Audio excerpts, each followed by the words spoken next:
আপনি কি সার্বিয়ায় work permit visa নিয়ে চাকরি করতে যাচ্ছেন?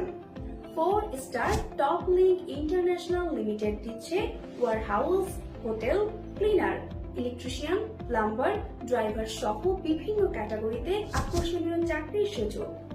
লিখিত স্ট্যাম্প এগ্রিমেন্টের মাধ্যমে নিশ্চিত ওয়ার্ক পারমিট, আকর্ষণীয় বেতন, ওভারটাইম সুবিধা ও নির্দিষ্ট কিছু পজিশনে থাকা খাওয়ার সুবিধা রয়েছে। বিশ্বাসযোগ্য ও স্বচ্ছ প্রসেসিং এর মাধ্যমে মাত্র 4 থেকে 5 মাসের মধ্যে ফ্লাইট। সরাসরি ও দ্রুত ভিসা প্রসেস করতে আজই যোগাযোগ করুন 01760603234 অথবা 01711912474 এই নম্বরে। 70/C নূরজাহান ভবন, নিচতলা, পুরানা পল্টন, ঢাকা।